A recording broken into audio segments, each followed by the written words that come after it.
আল্লাহ রসুল সাল্লাল্লাহু আলাইহি ওয়াসাল্লাম বলেন, ওই ঘরে কোনো অভাব আসবে না যদি প্রতিদিন ওই ঘরে ৪১ বার এই সূরাটি পাঠ করা হয়।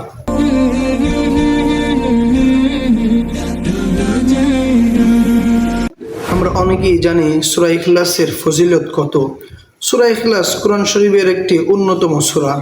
এই সূরা একবার পাঠ করলে কোরআন শরীফের ৩ ভাগের ১ ভাগ সওয়াব পাওয়া যায়।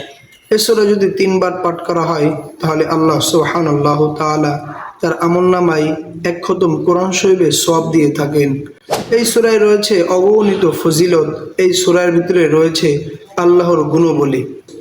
এই সূরার ভিতরে আরেকটি ফজিলতও রয়েছে, সেটি হচ্ছে যদি কোনো ব্যক্তি এই সূরাটি প্রতিদিন এশার নামাজের পর এশার নামাজ পড়ে সেই জায়গায় বসে ৪১ বার পাঠ করে তাহলে আল্লাহ সুবহানাল্লাহু তাআলা ওই ঘরের অভাব দূর করে দেন। এবং যদি ৪১ বার পাঠ করার পর পানিতে ফু দিয়ে সেই পানি যদি পান করে তাহলে ওই ব্যক্তির সমস্ত রোগও ভালো করে দেন। রোগগুলো যদি বলতে যাই তাহলে সর্বনিম্ন ১০০টি রোগ থেকে মুক্তি দান করেন। সুবহানাল্লাহ। তো আল্লাহ সুবহানাল্লাহু তাআলা প্রত্যেকটি সূরার ভিতরে প্রত্যেকটি কোরআন শরীফের আয়াতের মধ্যে এক এক রকমের ফজিলত, এক এক রকমের রোগের শিফা দান করে রেখেছেন।